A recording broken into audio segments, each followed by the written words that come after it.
Welcome everyone. The topic of today is going to be an example of being a great leader. We usually mention that one of the most important pillars for a club is having great players. Having a good squad is for most part of the fans synonymous with success. However, this statement is not entirely true.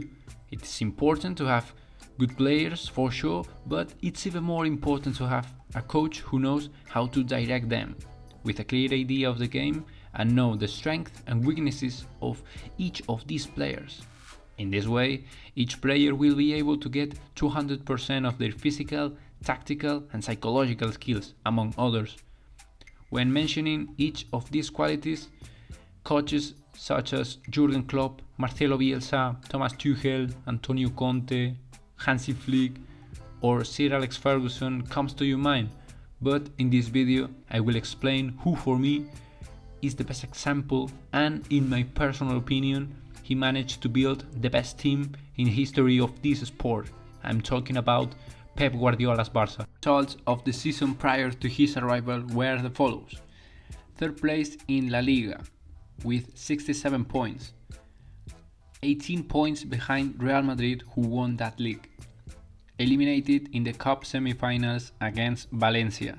Eliminated in the semi-finals of the Champions League against Man United. Many fans remember that match because of the incredible goal of Paul Scholes. Guardiola arrived and had the following squad, with important names like Ronaldinho, Deco, Edmilson, Zambrotta or Juli. Guardiola did not hesitate to take out any player who did not see himself committed to his idea. He also wanted to remove Samuel Eto'o, as we know, but in the end it didn't materialize. Guardiola eliminated toxicity from the dressing room, removing veteran players who had already completed a cycle, and as a consequence, the intensity and motivation were not the same.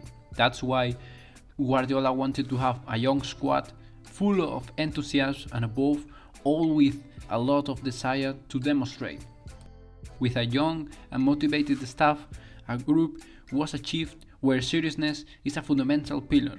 Added to this were important additions such as Gerard Piqué, who came from Man United and who was on loan for sure, and Dani Alves, who was playing in Sevilla. The same situation with Keita. They both cost around, I think Dani Alves cost around 35 millions and Keita 14 millions.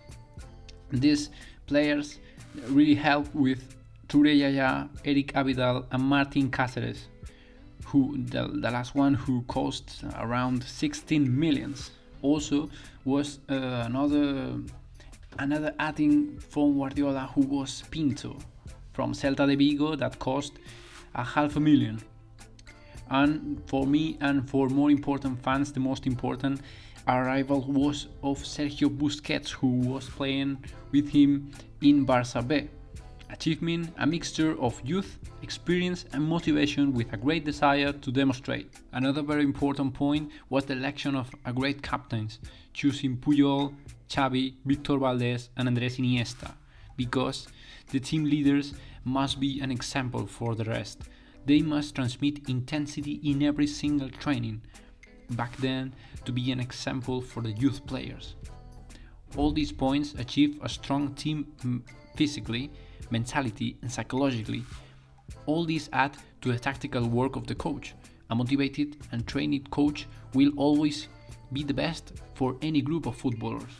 Another important to highlight is trying as much as possible to make the most of the footballers feel important. That's all the footballers are happy is impossible. They all want to play, but that is why it is essential to make sure that even the substitutes manage to give 200% of the minutes they enter play. Keep them satisfied with their role, giving them opportunities and making them earn it. In this way, you generate that those who play win it and those who don't understand why some play over them. The best Barca was built in the hands of people who knew the club well, our game philosophy, motivated and frying it of toxicity, of footballers who do not go of 200%. That's the sports management understand what side of profile we need, what type of forwards, center backs, etc.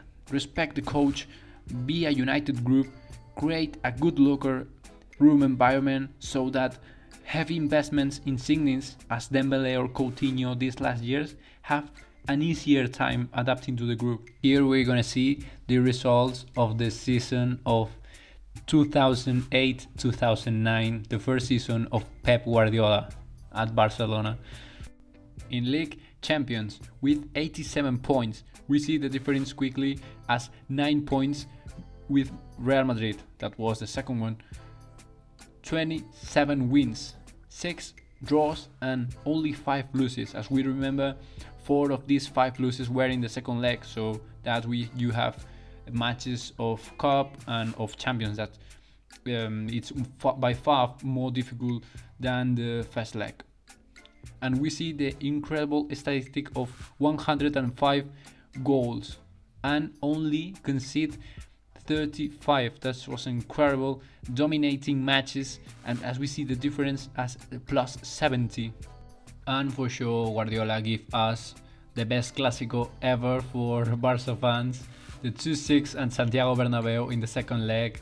Absolutely dominating match, and I have no words for that. Maybe it could have another video explaining all the details about that match, but we have to be grateful with him to give us that much so we can rewatch it at the Barca channel and many times as we want. So really proud of that. In the Cup Champions against Athletic Club de Bilbao, and the final wasn't easy, but finally they get another trophy, and in the end, to complete the 3 most important ones at the Champions League, they won against Man United. Maybe for fans were like kind of revenge about what happened last year, and they finally get the 3 trophies, the 3 more important trophies. What he has done for the club, for all this situation, Mescon Club, really grateful to this man, and he's a legend. He will be a legend. He was, he is, and he will be, for all Barca fans, the best coach we had ever. Thank you for watching. Let me know your opinions about the current situation of Barcelona, and see you in the next video. Bye.